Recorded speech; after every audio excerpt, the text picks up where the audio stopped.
anymore, okay? People get offended, okay?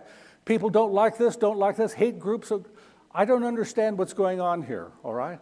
You have the acronym LGBT, which confused us in Africa, but we sat and discussed it, and we find out what that means. You've got the acronym, the letters mixed up.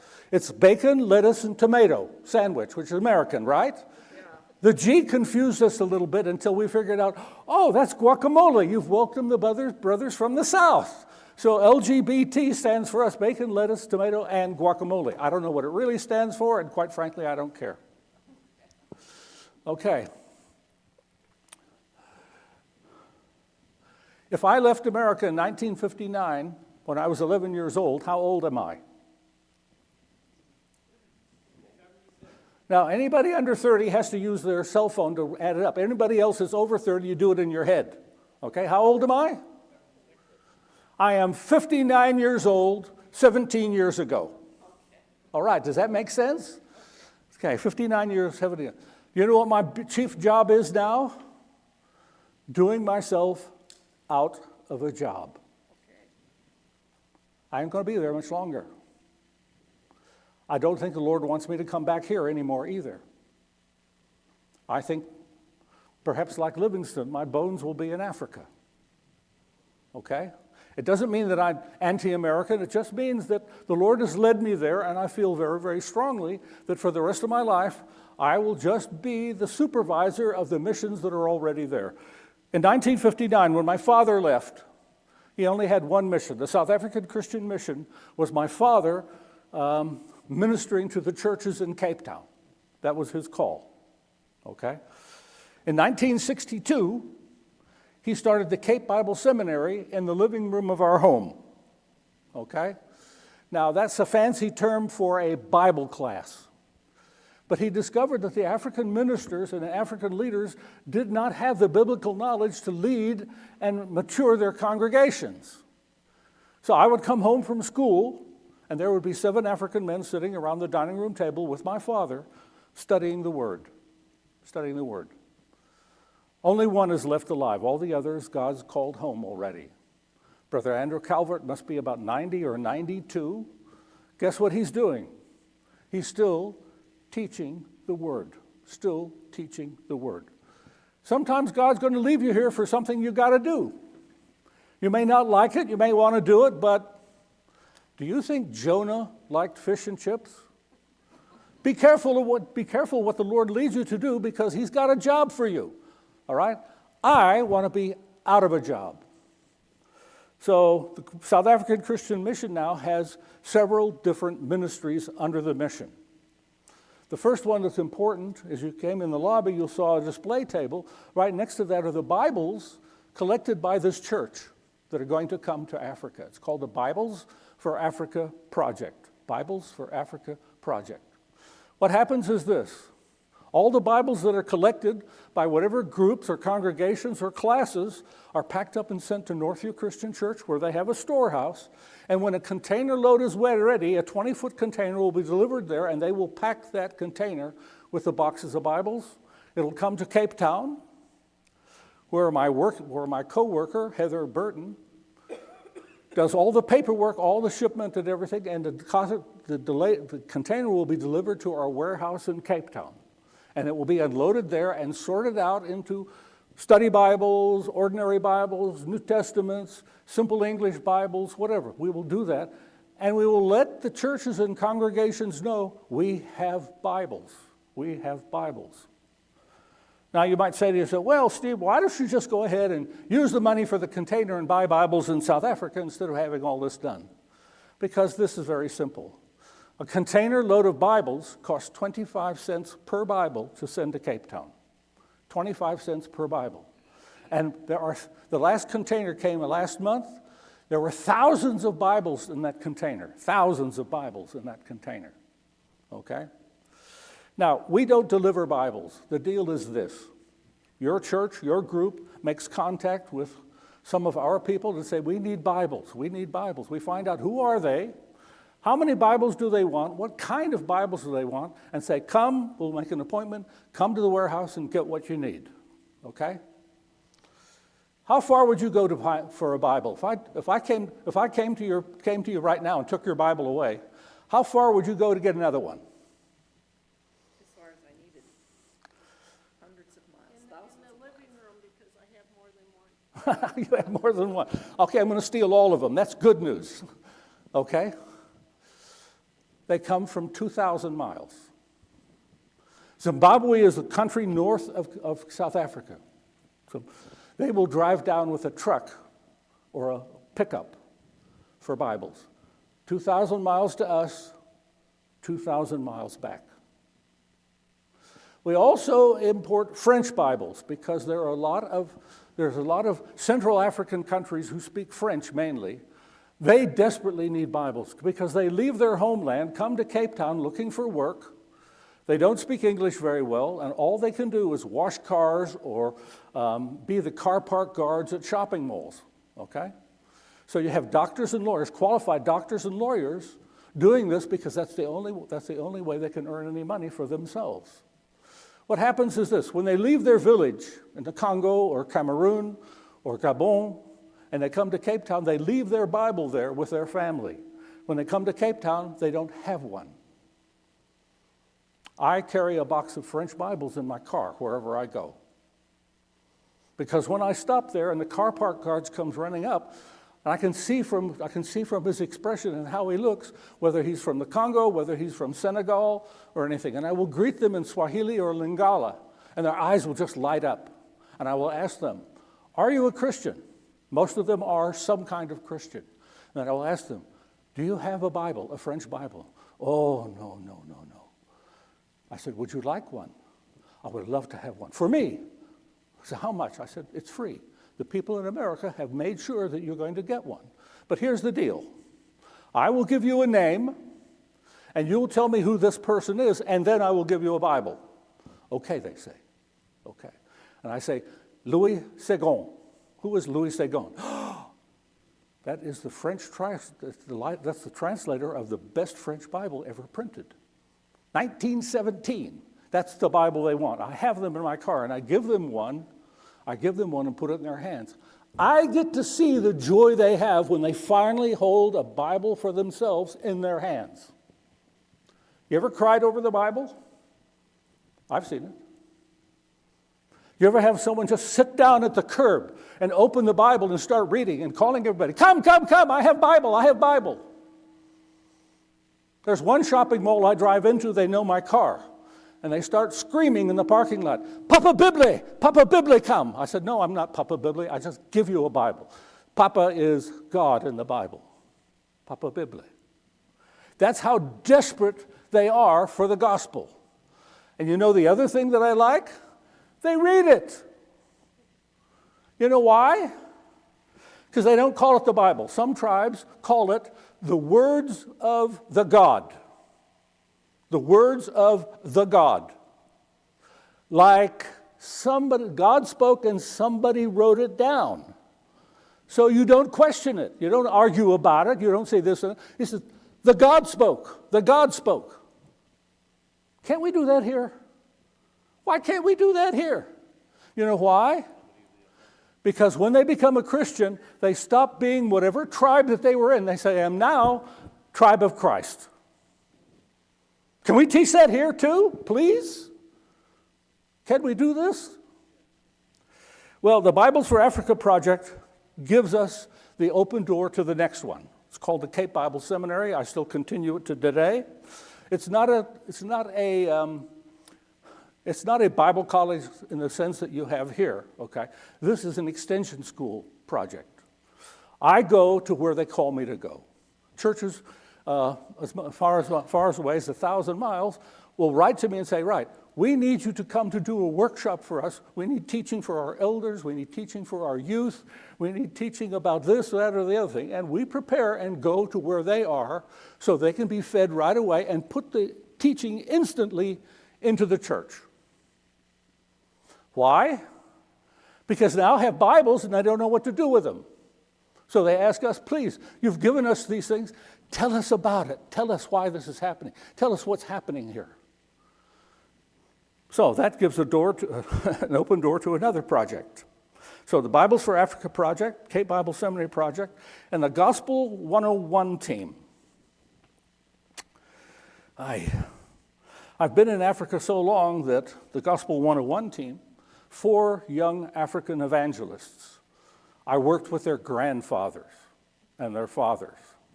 They know me. Mna Udingo Chonyani Isiklosa. I am a member of the Chonyani clan of the Isiklosa tribe, okay? I'm the only white member of this tribe, okay? They decided, because of the work we're doing with them, they say, we want you to be part of us. Please be a part of us. We're all part of Christ, but we want you to be a little part of us, so you will remember us. These 4 young men called me one afternoon and said, Brother Steve, can we come and see you? You must understand, in Africa, nobody wants to talk on the cell phone. They have one, but they want to see your face. We are talking together, man to man. We are talking together. You see my face, I see your face. That's the African way. So when they call you and said, we need to see you, that's exactly what they want. I want to see your face because I'm going to talk. And you're going to tell me. And we're going to have this conversation, man to man, eye to eye. I said, sure. And these 4 young men came one Saturday afternoon. They said, Brother Steve, we are tired of church. Okay, that's a good opening statement. What you think? We're tired of church. We're doing the same things over and over and over again. We want to go out. We want to share the gospel with somebody. But the church is this. We have doors. We close it on Sunday. Nobody can. We're just here. We want to do something. We want to be evangelists, like Philip. We want to be evangelists. We want to meet the needs of whatever church needs that are there. Please, can you mentor us? That was 5 years ago. Today, the Gospel 101 team organizes their own workshops. They are in contact with communities that I've never seen or heard of before because it's their language group and that's their relatives. And they will come to me and say, Brother Steve, in fact, on the mission table is one of those things. It's been laminated, the last workshop we did in Graffernet, which is 800 miles from Cape Town. They will organize the whole thing, contact the local churches, and say, come. We're going to have teachers. We're going to meet your needs in your church. Please come. Hear what we have to say. Come and participate, okay? These aren't lectures. These are open forums where the churches can come and say, listen, but what does the Bible teach about this? What does the Bible say about that? What does the God say about this? And that's what we do. So we have the Bibles for Africa Project, the Cape Bible Seminary, I teach regular classes somewhere in Cape Town almost every night of the week, okay? Some of them are in the worst townships of the city. I mean, if you go to Chicago, that's a Sunday school picnic to some of the African townships, okay? You must understand. Yes, it is dangerous. It is dangerous. I've only been shot at a few times. Thankfully, they're not very good shots, but I've been shot at a few times. Not because of what we do there, it's just because you're different. And what are you doing with us? One of the reasons is language. Does anybody have any idea how many languages and dialects are spoken in Africa every day? Nobody has any? Come on, you have a number? Give me a number. Somebody give me a number. 2,200 languages and dialects are spoken every day in Africa, 95% of whom cannot understand somebody else. Imagine this. You're a truck driver in Plainfield, okay? You take 131 south. I don't recommend it. At the bottom, they've already blocked it off. They're doing something with it. You're going south, and you're going to go to Schoolcraft, Michigan, to deliver a load. When you're there, they don't speak your language. They have a totally different language. They want to know, what are you doing here, and why are you here? Well, I've just come to deliver a load. Oh, you're from someplace else. We don't like the language you speak. So you have to understand there is this ethnic tension always in Africa, except in the church.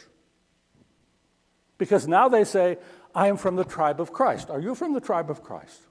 So you'll get a Zulu who will worship with the Pondo, ancient enemies, and the Venda sitting with the Sutu, also ancient enemies. Why? Because they share the words of the God. And they believe that the words of the God tells them they are brothers and sisters under Jesus.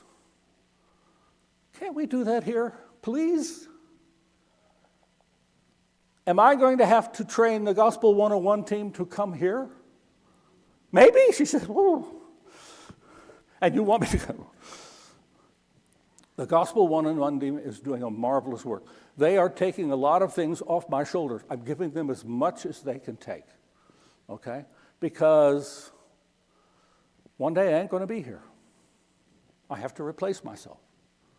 Just like you, I don't know what you do in this congregation. I don't know where the Lord wants you to serve in this church, but do yourself out of a job. That's your job right now. Whatever you do, whether you sing in the choir, whether you teach a class, whether you just do something in the building, make sure there's somebody beside you that will do things when you're not there. Right now, make up your mind, because God has a plan for you. He has an open door for you with your name on it. Use it. Use it. I think before we continue any further, can we play that short video? I have a 3-minute video I want you to see, and I will leave time for questions after I finish.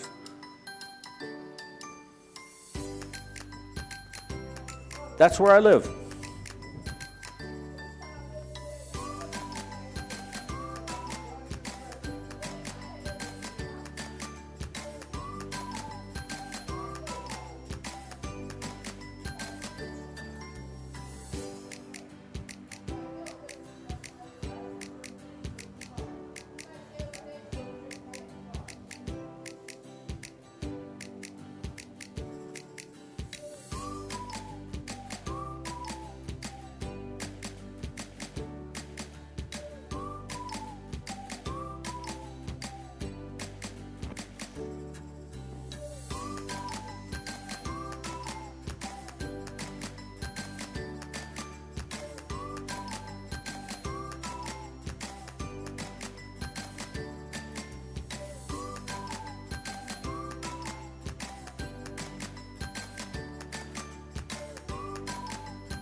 Just to give you a taste of what we do in South Africa, okay? There was one video there. We saw this young girl with a child, with a Bible. She's in high school, okay? We're allowed to give Bibles to children in high schools. Can we do that here? What do you look at me like that for? They want Bibles. They want Bibles. The children want Bibles. So the Gospel 101 team makes contacts within their community, and they say, listen, your children in school, you want the Bible? Call us. We'll come. We'll make sure they get one. She was one of the last ones to get a Bible on that day in the school. When I got there, the boxes of Bibles were already standing in the front, and the principal was there, and the teachers were there. And they announced, they said, we've got free Bibles. And this girl, I was sitting here, and she was at the back there, and she started crying. I didn't know why. I didn't know what was happening, but she had her face in her hands, crying. And everybody came up and got a Bible. And then the principal called her, and she came up. And she got her Bible, and she fell to her knees. You know why? Because she thought she failed an exam last week, and they wouldn't give her one. But she finally got one for her and for her child. You have no idea the impact the words of the God makes in an African's heart. And I want to thank you for all the Bibles you've already sent to South Africa, including the one sitting right out in the lobby. You know, you're making such an impact with people you don't even know and you won't even see until you get home. Because that's the way it is. That's what happens in Africa. So our first initial part of contact is a free Bible. That's what they want. We used to have a problem with language in South Africa. South Africa has 12 official languages, 12, okay? And that is a tribal, those are all tribal languages except the last one. Last year, the 12th language they added was sign language, which I'm very pleased for because I think every child should learn sign language. Because it's not a magic bullet, but you can make yourself understood with something with sign language. So they added that. I used to be able to go and teach or preach in places, and I would have sometimes 2, 3, or 4 translators, okay, because of the area that we were in, a mixed area that we were in. So a half-hour sermon, Bruce, takes 2 hours, okay? And I can remember going to this one place I'd never been before, and I was preaching, and I finished. I was tired. I sat down, and the elder just looked at me. He came and I was sitting there, and he came and looked at me. I thought, uh-oh, I did something. I said something I should have, okay? Because I tend to do this. I tend to be a little blunt. So I looked at him, and I said, Broer, wat is dit? Hello, brother, what is it? He said, is that all you know? I said, no. He says, well, we're waiting. They don't care about time. Brother Johannes from that church is a Tswana. He wears a conical hat. You can tell he has a conical hat. He walks 3 hours through the desert to come and worship on a Sunday morning. Do not blow off Brother Johannes with a half-hour sermon. He's not interested. Teach me. What are the words of the God? Teach me. What must I do? Tomorrow morning when I get up, what must I do? How must I pray? What must I do with my next-door neighbor? How do I teach my children? That's what he wants to know. He doesn't want to hear the message, God is love. The words of the God already told him God is love. We have to focus on who we are. We have to focus on the words of the God and what it means to us and what it's going to mean to the person sitting in the chair right next to you. Now, I don't know how long I've got because brother, 3 hours, is that okay? I can continue? Yeah, he's nodding, okay? He's nodding. He says yes, okay? So you're trapped now. Lock the doors. I want to leave some time for any questions. Anybody have any questions right now that I can help you with? Anybody? Uh-oh. I didn't do it. I wasn't there. Yes, it's all your fault. I was watching those videos, and I was just emotionally charged by your face and the faces of those people receiving those Bibles. I could see nothing but joy and God. And I just wanted to say that. Well, thank you. The one picture where I'm standing there and another lady is standing with her open Bible, She got her Bible and she said, "Brother, I've always wondered about this. What does this mean? Bruce, I need you. Can you send Bruce to Africa for a little while? I got some jobs for him." Okay? They want to know. This is what it says. I don't know what it means. Okay? You got to understand, those people taught me more about faith than anything else in my life. My parents were faithful. God bless them because they gave me what I needed, the tools I needed to teach. Okay? So I'm really thankful for them. They're both gone now. They've gone home. God called them home. I was not able to be here when my mother was sick or my father was sick. I'm 8,000 miles away in South Africa. But loved ones who were around him took care of them. I didn't have to worry. My dad was in the hospital, and he had a torn bowel, and there were other complications. And they asked him, "We can operate." And he asked them, "Well, what are the odds of success?" He said, "About, 20%. My dad says, "Don't worry, I'm going to go home." And my cousin phoned me, and she said, "Your dad is very bad. Can you get here?" And I said, I'm 36 hours away. I said, "But is he there?" He says, "Yeah. Can I speak to him?" He says, "Well, he's sleeping now." I said, "Don't wake him. Just give him a message. Just give him a message. Dad, I love you. I'll see you later." We have hope. You have hope? Or is America slowly deleting the hope you have in your heart and your life? You look around and you say, "How could this happen? Why are they doing this?" I mean, right now I cannot believe the vitriol just in politics, never mind anything else. I can't believe this, okay? This ain't the country I was born in. I'd rather go back to 48 stars. What about you? I was telling somebody I was at the airport when I flew in about a week ago, and I had to rebook a flight because I missed one. And the guy doing the key work and everything like that, he knew I'd left when I was 11. I said, "Yeah, I left when I was 11 years old." "Oh," he says, "okay." I said, "Remember, Eisenhower was president." And he said, "Who?" "I fear for your educational system, too." "Who?"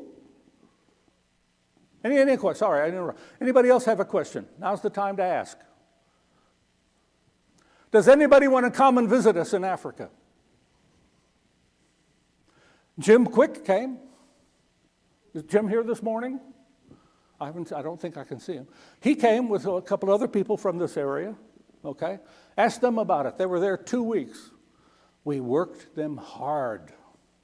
They got to see Table Mountain, they got to see the ocean, they got to put their feet in the Atlantic Ocean and the Indian Ocean, but they worked hard. They worked hard. Nobody have any questions? That's it? I can go home, Bruce? Nobody else has any questions? Yes, sir. Oh, yes, ma'am. Hang on just a minute here. I got to get my ears catch up. Sorry. I have a quiet voice. Can families come and serve with you? Yes, families can come. I have 3 sons. They were all born in Cape Town, okay? And my youngest son called me one day and he said, "Listen, I want to bring my friend John and his family. Is it okay?" I said, "Sure, no problem." But you got to understand something. Any visitor that comes to visit the South African Christian Mission will have to do some work, okay? If you're not a teacher, too bad, learn. If you're not a preacher, too bad, learn. If all you can do is paint, we got some work for you to do. I forgot to say this, there's a children's ministry called TLC Network, Teach, Love, and Care Network. Don't blame me, but I can work with almost any group except small children. Okay? They don't speak English, they don't listen, they're always distracted, and you can't shoot them. Okay? You can't use a taser or anything like that. People frown on that, okay?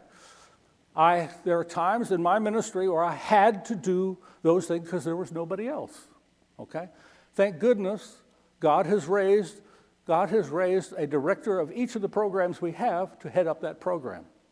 Gospel 101 team heads up the Cape Bible Seminary program, okay? Heather Burton, part of the 101 team from Ohio, she heads up the Bibles for Africa project. Lorna Reuter and her husband, Ronaldo, decided she loves children. She's incapable of having children, but she loves children.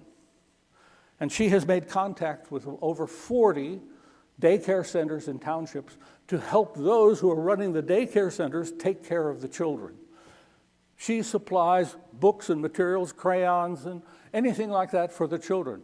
Also, she wants children's books so they can be read the gospel. They can be read the gospel.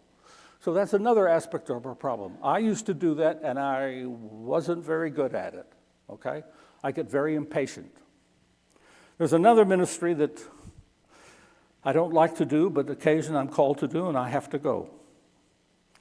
There's a church in the Ganglands, okay, in Bishop Levis. I normally go there to teach. They're Afrikaans speaking, and I speak a little Afrikaans, so it's not so bad. And the minister called me one day, and he said, Brother Steve, can you come and visit our hospice? And I said, Frank, I didn't know you had a hospice. He says, well, right across the street, we bought this house, and we renovated it, and we did everything ourselves. They have the workmen and everything, renovated it, bought some old hospital equipment, and we have made this now a hospice. But this is a special hospice, because the South African prisons doesn't want to spend money on people who are dying of AIDS in prison. So what they do is they release them early to go back to their communities. Communities doesn't want them. They're gang members. They were killers. They were prostitutes. They sold drugs. Their families didn't want them back. So the Bishop Levis Church opened a hospice for these people. You got to understand, I've been there. Everyone in those beds, they're not getting out of it. The only way they're getting out of it is in a box. Pastor Frank says, can you please come and put a New Testament next to each bed? This is the last hope they're going to have. And can you come, when you come, can you just greet them and say, hi, how are you, and everything? And if they want to speak, can you just sit and talk to them? I don't like this ministry. I don't like this ministry. But there isn't anybody else. Some of them will tell me to go away. They will swear at me and tell me to go away. Take your Bible with you. It made no difference to me. Others will sit and read it like it's the last thing they have in their life with hope, with light in their life. There was one man, we talked for a long, long time. He said to me, Brother Steve, you only gave me the New Testament. Can I get a whole Bible? I said, sure. I gave him the Bible, and he would stand up in the ward. There's a ward of 10 men, 10 women. He would stand up near the door. He would open the Bible, and he would start reading, just reading. That's all he would do. He didn't preach. He just read the word. Some of the people told him, shut up and sit down. We don't need to hear that rubbish. Others listened and said, where are you reading from? Where are you reading from? When I came back to in America on a furlough, I bought Jason a brand new NIV Thompson Chain Reference leather-bound Bible with his name embossed in the front. And I went back to the hospice to give it to him, but Frank had already gone home. Now there's somebody else standing at the door with Jason's Bible, reading it out loud every day. Maybe that's not a ministry, right? That's just some guy reading the Bible, right? These people have nowhere to go. One day they called me and they said, Brother Steve, what do you think? There's someone in one of these beds who wants to be baptized. I said, okay, what's the problem? I said, well, you know in the back we have that old bathtub? Yeah. Well, it's full of water from the rain. You must understand, we don't have winter in Cape Town. We have the rainy season, okay?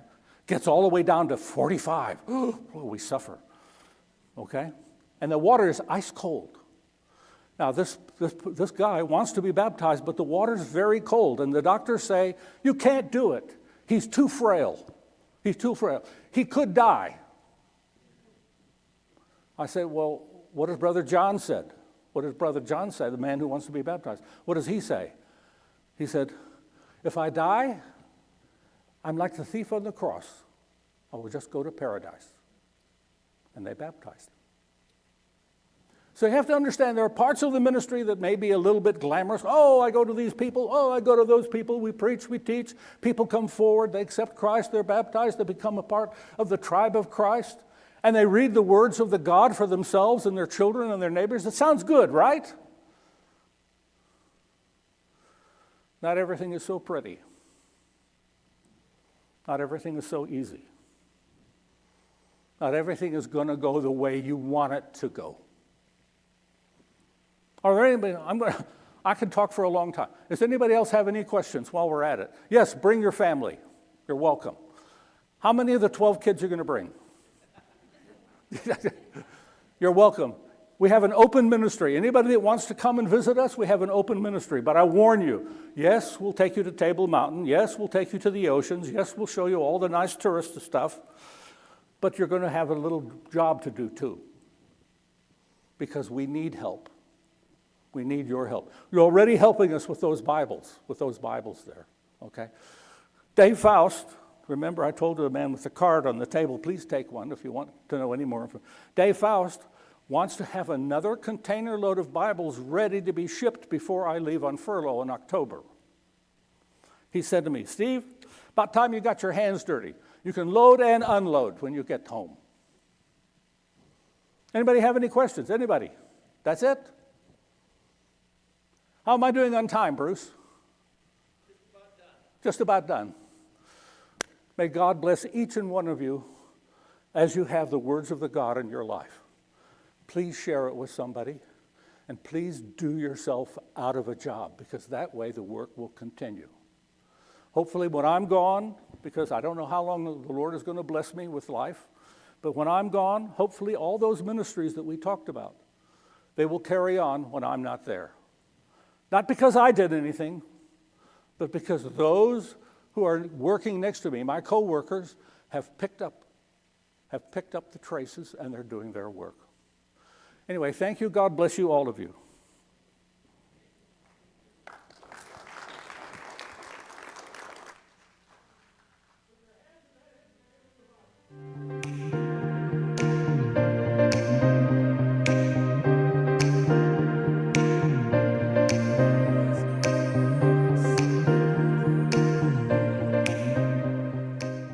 Then seated in the presence of my King,